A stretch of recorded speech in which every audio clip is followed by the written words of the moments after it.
mention as an overview at the start of the semester. So let's say, for example, we talk about or we select the stirred tank heater as our system. So for this particular system, our input is the temperature, the inlet temperature of the fluid. W here is the mass flow rate, and Q is the amount of heat. Okay, the amount of heat that is being introduced into your heater. Since it is a heater, then we expect that there's going to be a certain amount of heat that will be introduced to it. Or your fluid inside your heater will be receiving this particular amount of heat. The output in this case will be the temperature, the measured temperature of the fluid inside after it was heated. And correspondingly, we have the mass flow rate, W. Now, in this system, so as to keep the volume of the fluid inside the tank to be constant, the mass flow rate of the fluid entering and leaving has to be equal. The same thing with the volumetric flow rate. It is to be assumed that the density of the fluid also is not going to change.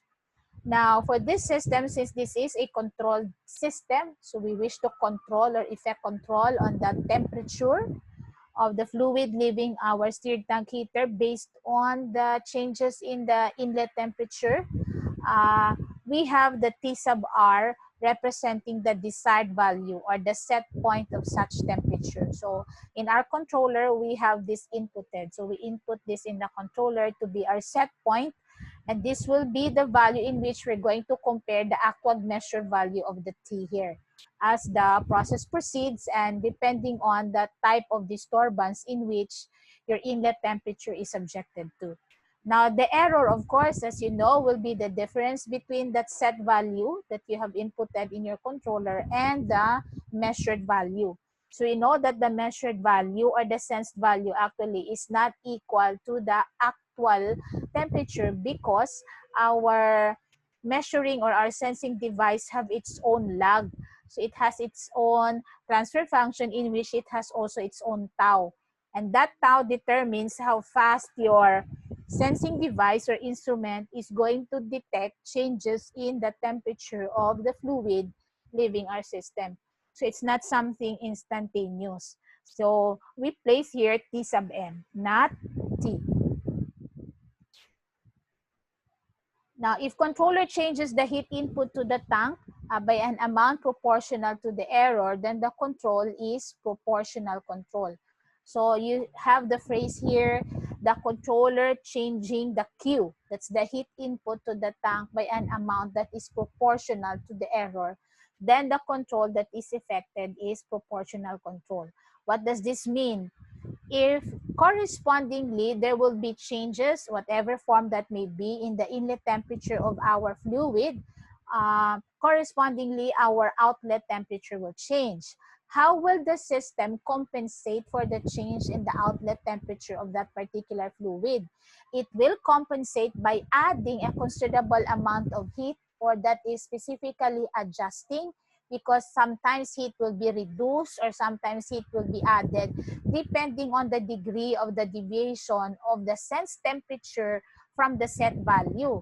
So the control here actually in our stirred tank heater in this specific example only is controlling the amount of heat that your system, that is the fluid inside the tank, receives based on the amount of the temperature deviation of the outlet temperature, which had been changed because of the inlet temperature change. So the control here is that of the heat that is introduced into the tank. So if this particular amount of heat is proportional to the error, meaning if error increases, then for example, if the error is increasing, then proportionately we are going to decrease the amount of heat inputted to the tank by that same amount. Then we say that the control is proportional control. It's directly proportional to the error. So it's proportional control. Now the heat input here can be in the form of a variable transformer if it's introduced into the tank using electricity, or it could be, most of the time, it's steam passing to inside coils. Now, if an electrical source is used as a source of heat, then the final control element might be a variable transformer. So I've mentioned that already. That is used to adjust current to a resistance heating element. So if steam is used, so if it's the usual case in which our heating medium is steam, the final control element is a control valve. So take note of the corresponding final control element depending on the type of heat that is introduced into the system. That is depending on the source of heat specifically. So if it's electricity, then your final control element is the variable transformer, which adjusts the current. If it's in the form of steam, then your final control element is a control valve. Now, for this system only, because our system changes depending on what particular system we wish to control, the components are the stirred tank heater for the process. Then for our sensing element, it depends actually. It could be a simple thermometer or a thermocouple, depending on the range of the temperature that we are sensing. And then we have the controller, and then we have the final control element, which could only be any of the two mentioned already in the previous slide. Now, as to the block diagram for this stirred tank heater, as to its control system, so our process is in here, which is subjected to changes in the inlet temperature. Then what happens, then what happens is, based on these changes, your T is going to change. So the deviation of the T, the deviation of the T here will be sensed by your measuring element. And this is the T sub M that is being compared to the set value. That is why the error at the beginning of the slide is T sub R minus T sub M. Then depending on that particular error, the controller is going to actuate the final control element. This is control element, to do the necessary adjustment in the case of this example, in the amount of heat that is inputted to our system or that is introduced into our system. So this is a very simple block diagram because our system in the first place is also a simple system, and that we are expecting that the only thing that is going to change is the inlet temperature. And we're going to do something about the effect of this change in the inlet temperature to the outlet temperature. We are controlling based on the amount of heat that is introduced into our system. The rest of the variables, process variables that were kept constant were already mentioned. Now, so for our block diagram, we have the set point, the desired value of the controlled variable. And then we have the load, which refers to the change in any of the process variables that may cause the controlled variable of the process to change. So examples for our system here as to what are loads, then we can say that the inlet temperature is a load because it's expected to change. Changes in the flow rate could be a load, but in this case, we have set it constant. That way, our tank will neither go empty or overflow.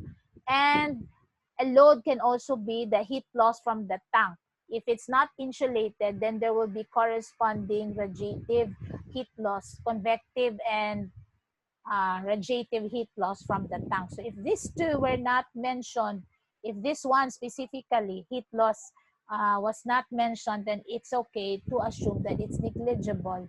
And this one we already set at the beginning that it will be kept constant. Now, there are actually two types of systems. So we have the feedback control system and we have the feed-forward control system. So let's look into a closed system we refer to as a feedback system. So in here, the measured value of the controlled variable is fed back to a device called the comparator, where it is compared with the set point. If there is a difference in the measured variable and the set point, an error is generated, which is entered into the controller, which in turn adjusts the final control element in order to return the controlled variable to the set point. Now, as to feedback control, we have two types. We have negative feedback and we have positive feedback. The usual case is negative feedback. Negative feedback ensures that the difference in the measured variable And the set point is being used to adjust the control element so as to reduce the error. So as such, it's referred to as negative. The purpose is to reduce the error, and what is being used is the difference between the sensed value and the set value. Now, we are sensing first, and then that particular sense value is compared to the set point. That difference is used to reduce the error. In the case of positive feedback, which is often used only in complex systems, so a simple system doesn't use this because this one is complicated, it adds the measured variable to the set point. It does not compare it to the set point, but rather adds it to the set point, which makes any control system, in this case, unstable. But in some processes, especially complex processes, this particular type of feedback control is being used. In our case, we're limited only, our discussion in our class is only limited to negative feedback. Now, we have to compare as well what is the servo problem and the regulator problem. Now, we should be able to distinguish one from the other. So when we speak of a servo problem, the set point is being changed in accordance to the desired variation in the control variable. So the control element is not the one that is being controlled by the controller, so that whatever changes in the control variable could be adjusted, but rather it is the set point that is being adjusted. So ironic, because in the first place, you set it as your desired value if you're being the controller. But in this case, the one that you set, you change based on the changes of the sense value of the control variable. The usual case here is the regulator problem. So it maintains the control variable in spite of the changes in any of the process variables in which it is dependent on. So we refer to these process variables as the load. So we maintain the control variable by adjusting variables in which it is dependent to, not that we adjust the set point based on the changes to it. Okay, so take note of the difference between the servo and the regulator problem. Now, as to the block diagram, so now we will look into how block diagram is being developed. So there are systems in which after you are given the model differential equation, or after you have set in the first place the model differential equation for your physical system, you write its corresponding block diagram. So how do you write the block diagram? So for our block diagram, to make things easy, we will only have three specific elements in the block diagram: the process itself, the sensing element, the one that is responsible to tell us how much is the deviation of the control variable, and we lump together the controller and the final control element. Basically, because the final control element is actuated by the controller. So we will only look into three different block diagrams. Now, still referring to our system that was used as an example, and that is our stirred tank heater. For our process, in this case, and this was already, by the way, discussed in prelim, the model differential equation being transformed using Laplace transformation, or having been evaluated using Laplace transformation, uh, our process will be represented by the equation that you see on your screen. So you have the primes there representing the deviation of the process variable from the set point. So in the case of the T prime here, that's the deviation of the outlet temperature from its steady state value. The same thing with the T sub I prime. This is the deviation of the inlet temperature from its steady state value. The Q of S is assumed in here in this case, since it is the one that we're using to control the system to be fixed. So you don't see any prime in here. But if we're going to, for example, if we're going to just write the block diagram for our stirred tank heater, you could see that you will have two transfer functions that should be reflected on it. Why I say two transfer functions? Because one is for your heater itself and one is for the process itself. So this is for your process and this is for your heater, the one that supplies the heat to your system. Now, you have here a plus sign, so that tells you that your block diagram will have a summing junction. So we call this the summing junction. Now, the mathematical sign that you see here, the operational sign that you see here, either plus or minus, is dependent on the equation that was set up and that where you're going to base your block diagram. These are your input variables, the variables that are being multiplied through the transfer functions. So what happens to these input variables is they are the one that is introduced into the block.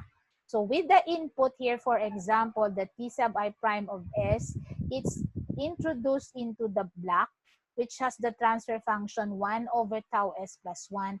And the corresponding result to that will be added or summed up with the result of the first term here. And that is having an input, which is the heat to the system, and the corresponding transfer function of your heater itself. Now, the output variable here will be the T prime of S, because if you sum these two, their sum is equal to this. So the equation tells you how many, shall I say, branches you should have. In this case, you should have two, and they should be summed up. So you need a summing junction. And simply, this particular variable tells you that it should be the output of the two results of the transfer functions that you have added up, because this is your final variable. So it's very easy. You simply have to look as to the input variables, and that would be your input variables to the blocks, which has the transfer functions of each of the elements that appear in your equation. Now, we say that in prelim that this particular input is operating on the transfer function to bring about the output. Whatever is that, it's not any more important as long as the output of this and the output of this will be summed up to give us the final T prime of S. So that's the Laplace transform of the deviation of the outlet temperature from its steady state value. Okay, so these are transfer functions, these are input variables, and this is your only output variable. In the case only of the system that was stated here as an example. Now, as to our process, if let's say, for example, I'd like to go back to that, if we would like to factor this out, the 1 over omega c divided by tau S plus 1, this one does not have an omega c. So since it's going to be divided by omega c, then your T sub I prime of S should have a multiplier, which is omega c. That way you can factor this particular expression out. What do I mean by that? So you modify your equation. That way it will enable you to factor out the 1 over omega c, or WC over tau S plus 1. So this is what I mean, in which you're going to introduce WC here as a multiplier to your T sub I prime of S, because if you're going to multiply this with this, the resulting expression is the same as this one. So the purpose is to make it similar to the original form. Now with this, you could still see two branches. One branch having this operating on this particular transfer function, and the other branch which does not have any transfer function at all. If you look at to our block diagram, your Q of S does not have any block to operate on because there's no transfer function here. Whereas your T sub I prime of S has to operate on the block having the transfer function omega c or WC. Now, the result of these two would have been very, very simple, as like T prime of S, like this one. However, the result of these two is going to operate in this overall transfer function. The one that we have factored out is already the overall transfer function of your system because you have factored it out. It's just like the resulting output variable of these two will be operating on this transfer function to bring about this final output variable. Just like what you see here. Whatever is the output of these two, we take the sum. That would be the thing that's going to operate on this overall transfer function based on the equation that we have altered. This equation that we have altered. So this is your alternative or the other way of writing the block diagram of the process. If you find this complicated, then you can always go back to the first one, which is easier actually to understand. The purpose that Kauhanor, the author of our textbook, in explaining or modifying the form of the equation is for you to see that for our stirred tank heater, our overall transfer function could be like this. It could be summed up to be this one. Why? Because this is already one overall transfer function in which these two outputs is, in which the sum of these two outputs is operating on.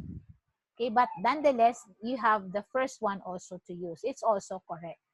Now, as for the measuring element, so I always emphasize that the measuring element does not give the controller the sense temperature or the sense value of what it is measuring, the actual value that is, but rather it's just giving the T sub M or the measured value. If it's temperature, then this is T.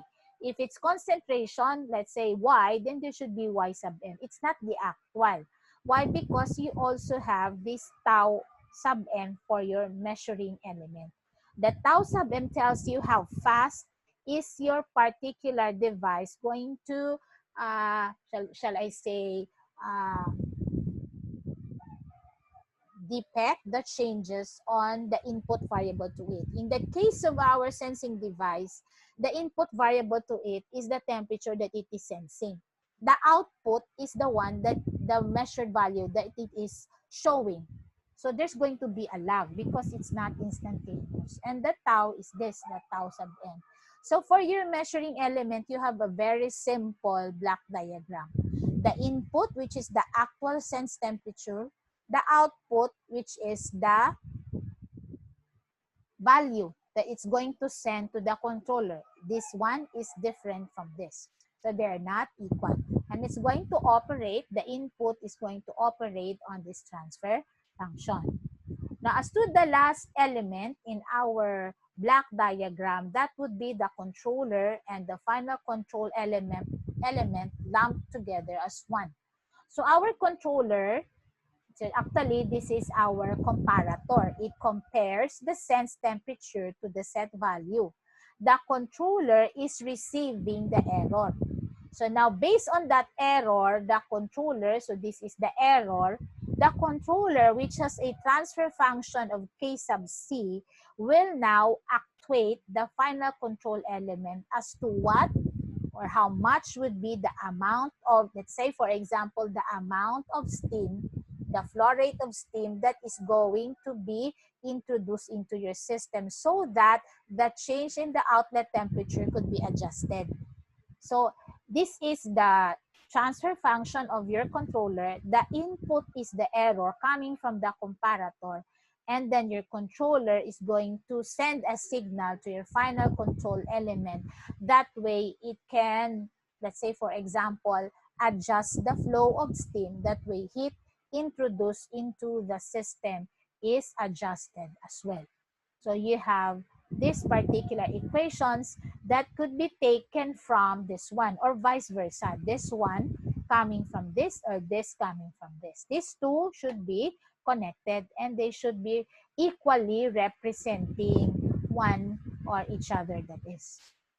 Now, if we're going to lump all block diagrams for the process, so this is for our process, you see what's reflected in the process is already the overall transfer function, not the one in which you have two branches and then one output variable. So that's the purpose of having to lump the two branches into one overall transfer function. So this is for your process, this is for the sensing device, and this is for the comparator, the controller, and the final control element in one. So output is sensed by your sensing device. It gives out the sensed value, compares it to the set point. The error is used by the controller to actuate the final control element. That way, whatever changes happen to your inlet temperature, the effect of such a change in the outlet temperature could be addressed or could be compensated. So this is the overall block diagram now of our stirred tank heater. That is. So if your system is not a stirred tank heater, you will have a different block diagram. But in principle, they should look the same. They should have three elements: the process, the sensing device, and the lamp controller and final control element in one. Okay, so you see that one. Now, should you have any questions, I'm willing to listen to your questions. In 7 minutes, we will be cut. So I'll go to the next slide after we're done with this. So you have any questions?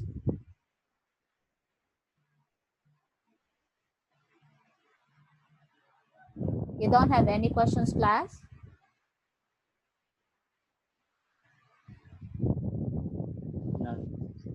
None, miss. Oh, none. It seems like, how None, many are miss. we? Okay. So we will have a 5-minute break because I cannot continue with the next slide with just 7 minutes here. I'd like to go to the next set of slides. Using the same link, you come again or you go online again after 6 minutes, okay?